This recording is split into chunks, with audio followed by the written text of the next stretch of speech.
Hyundai? Hyundai? Okay, I feel some people say it as Hyundai. Mm-hmm. Are you ready for mine? Yeah. Hyundai. I walk in and there's 40 Africans singing in Kinyarwanda. A cappella. The most beautiful thing. Hakika wema zofadhili zitanifuata mimi. Hello everyone, and welcome to another episode of Diaspora Honey and Beastings, where we talk about the experience of living abroad, the good part of it, the difficult part of it, and everything in between. For those who are joining us for the first time, my name is Lydia Atandi, and we're so glad you're here. And if you're tuning in again, thank you so much for tuning in again and being part of the family.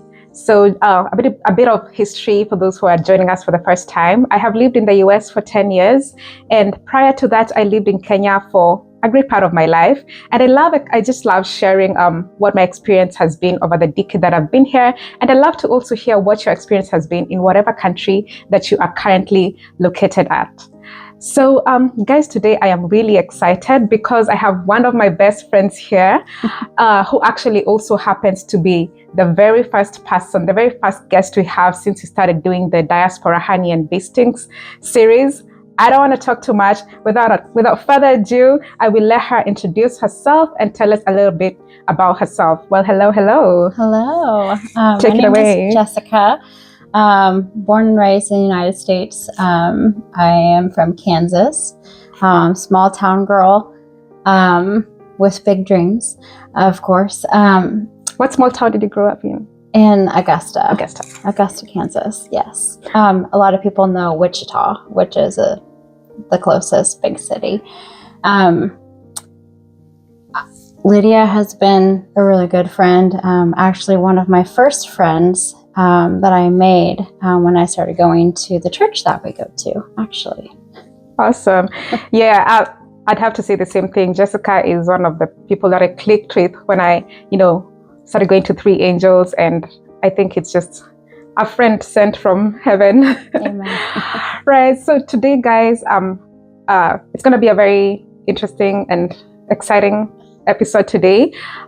Here's what we have lined up. So the very first thing we're going to do is an accent tag, and I'll lead us guys along the way through each step. We're going to do an accent tag.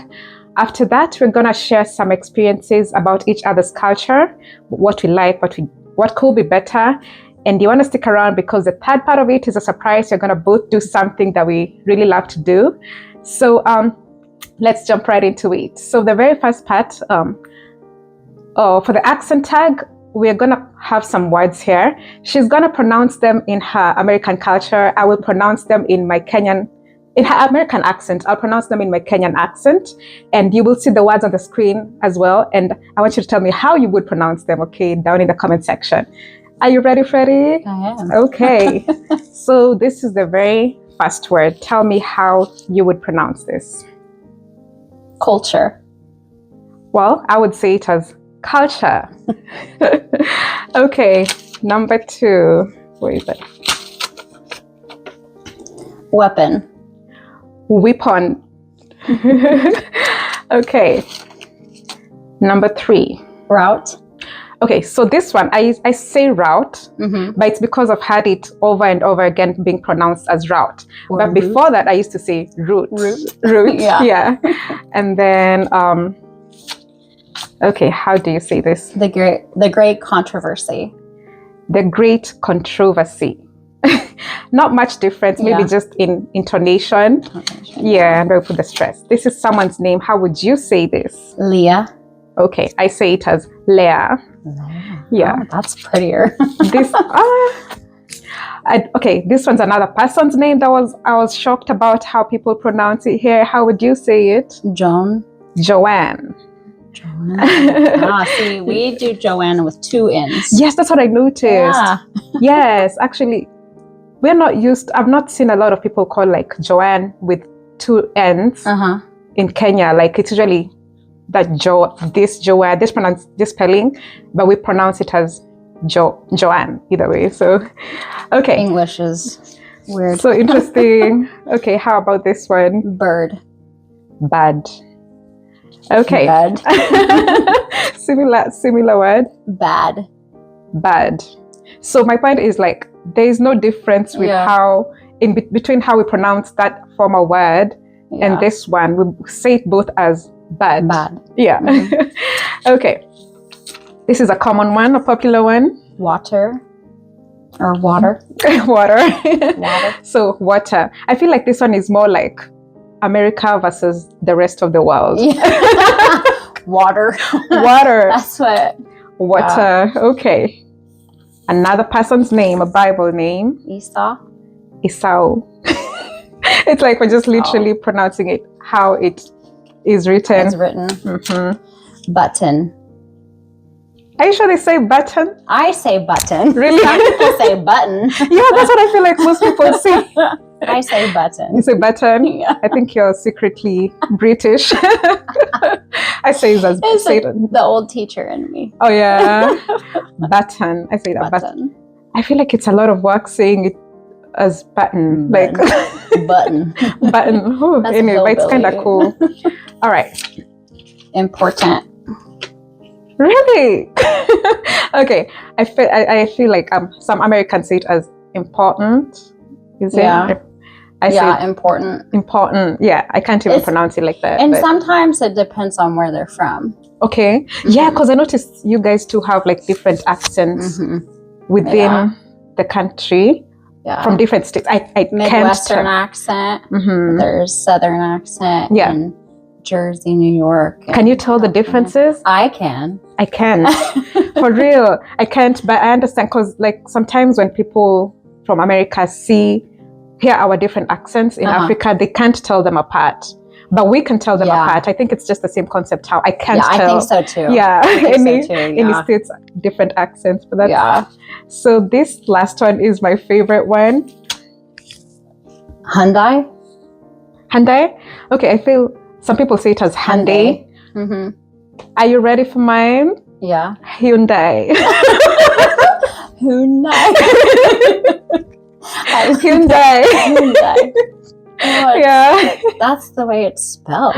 Well, I think the Kenyan English accent is an amalgamation of both the British accent and a bit of Swahili. So we kind of, because we are British influenced, that's how we learn English. But we also have the Swahili component of it. So we kind of just pronounce it as Hyundai. So the first time I came and I had someone say Hyundai, I was like, what is that? Okay. All right. That's funny. Yes. Okay, guys, I hope you enjoyed that bit. For this second part, we're just going to share some aspects of each other's culture. I'll go ahead and ask Jessica, you've been around Kenyans or Africans long enough to, know a thing or two about their culture. Mm-hmm. What two things do you like about the culture? Mm-hmm. Either the Kenyan or African. Food. Oh yeah. The food is amazing. Not just because it's so good. Mm-hmm. It's super healthy. From all of my friends that I've talked to and watched make food, it's real ingredients. Like America is really known for their box ingredients. Okay.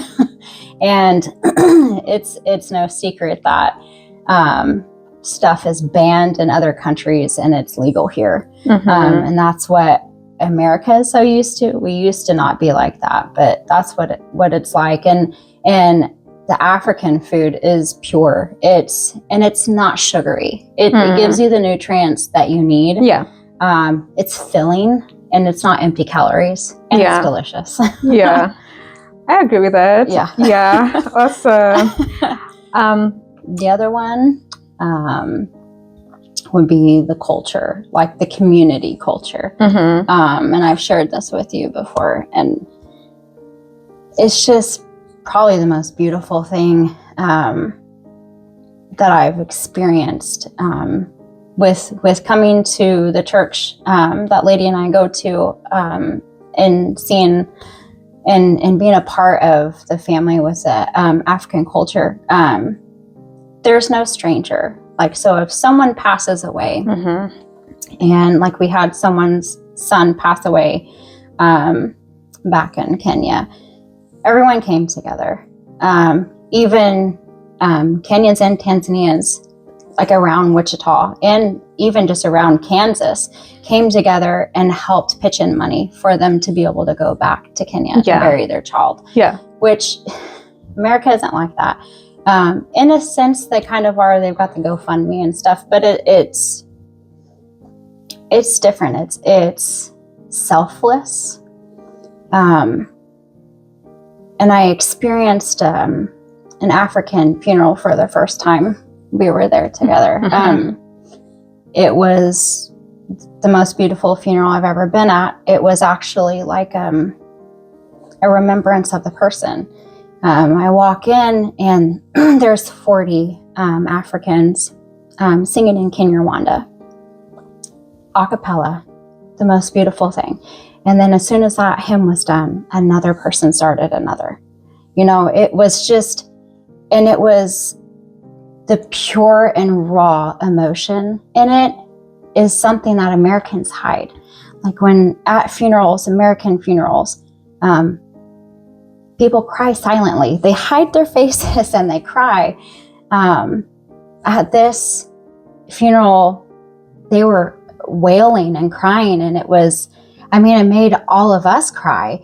But it was just raw emotion. And it's something that I've noticed with the African culture is people aren't afraid to show emotion. Yeah.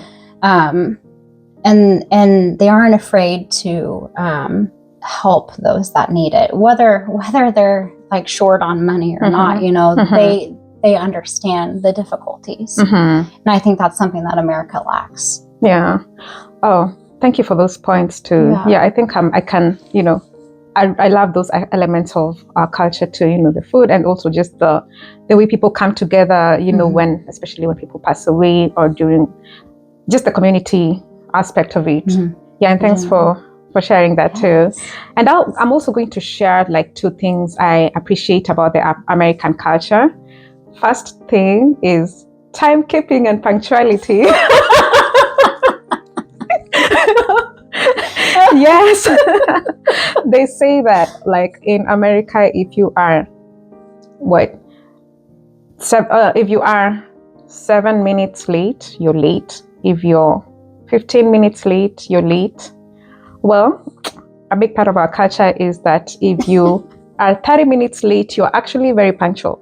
Oh. Yeah.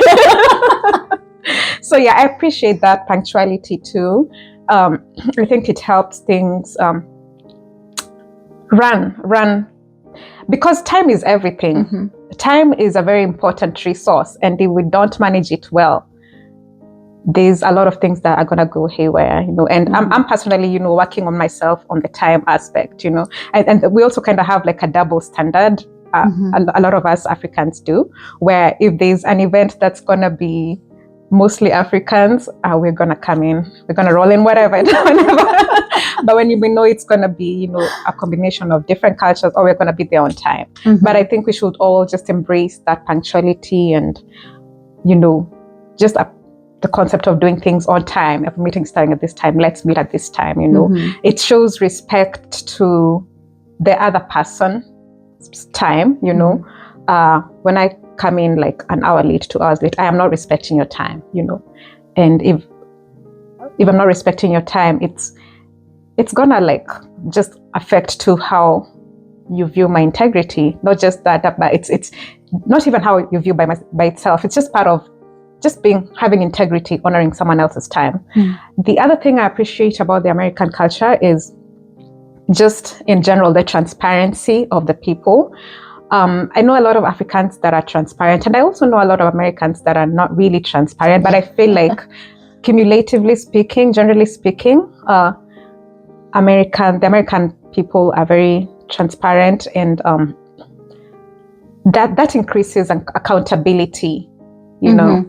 Yeah, and especially with the systems, we've come a long way as an African community, but we still have got a long way to go in terms of transparency and accountability, because we have so many resources, so many brilliant minds, but I think the lack of transparency in some systems is kind of hindering us as a community from being where we actually can be as a community. What do you think we can improve on as an African community? Let me share one thing, and I'll share one thing too. So it's kind of hard because I've never been to Africa yet. But from my experience, because I am involved in a lot of the youth stuff, it would involve the youth. It's really hard for them to get rides to do stuff. I know a lot of it is the parents are working third shift and second shift, so it's hard to get rides. But you know, they can't commit to stuff because they can't find a committed ride. Gotcha. So it's a hard thing with the youth that we work with. They're always having a hard time finding a ride. So that's one thing that I would like to see, just from my experience in the community that I'm around, is the parents kind of be more invested in the kids and their activities, right, to make sure that they get to the things that they need to go to. Right on. Yeah, because I mean, the earlier we get invested in, making sure, and it just starts with the simple thing, making sure we are committed to giving them a ride to church or other constructive activities, the better the outcome for these kids too. Okay, I agree with that. Yeah, thanks for raising that. And one thing I feel like, this one is kind of like a double point about the American culture. People are very direct, and it has its place. It has a place because it helps mix things done. But sometimes it's like, okay, too direct. Exactly. Like you'll go to work and the first thing someone tells you is like, oh, today you're getting floated this, or today this. And you're like, well, you just feel like saying, well, thank you very much for asking how I'm doing. I'm fine. I am Thanks doing very well. asking. Thank you for asking, just say hello, how you doing, things like that. But but yeah, like I said, it has its place in helping get things done too. I agree with that. Yeah. I have that issue too. Yeah. Yeah, it's both a blessing and a curse. Yeah. Exactly. Okay, guys. So for this last part, Jessica and I work together in coordinating an African choir in my church, and I just really appreciate the time and the effort. She is so committed into learning songs in Swahili and Kinyarwanda. I just really appreciate her. Like she loves to dive into learning songs in those languages. Just her taking her time to learn songs in a language that's not her first language. It just really impresses me. And we both are really into music, especially music that glorifies God. And we are gonna sing a song that in Swahili. We're gonna sing the first verse and the chorus. And do you want to tell us a little bit about what it is, Jessica? About Psalm 23. The Lord is my shepherd; I shall not want. It's all about God and His love. Yeah. And us going to Him to find our safe haven. For sure. All right. I hope that you were blessed by it.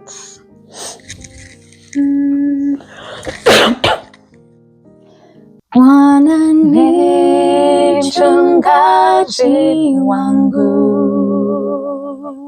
sitapungukiwa kitu. Hunlaza kwenye majani mabichi, hunongoza kwa maji matulivu. Hunihuisha nafsi yangu, hunongoza kwa njia ya haki nipitapo bondeni mwa mauti, sitaogopa, yeye yu nami. Hakika wema nazo fadhili zitanifuata mimi, nitakaa nyumbani mwa Bwana siku zote za maisha yangu. Hakika wema nazo fadhili zitanifuata mimi, nitakaa nyumbani mwa Bwana siku zote za maisha yangu. Nitakaa nyumbani mwa Bwana siku zote za maisha yangu. Sorry, I messed up that one part. That was my bad, guys. But that's a song we really love. We hope that you have been blessed by it.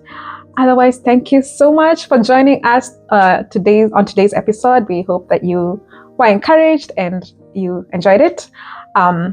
If you have not subscribed to this channel, you are doing both yourself and myself a disservice. Go ahead and subscribe so we can have more conversations about living abroad, and so we can, continue also interacting with people of the American culture and learning more about it. And yeah, so hit the like button. Hit the like button as well. Otherwise, guys, take care. Have a very blessed day. And I can't wait to see you on the next episode. And I can't wait to see you. I can't wait to see you on another episode too, where we'll share more things about our different cultures. Till then, see ya.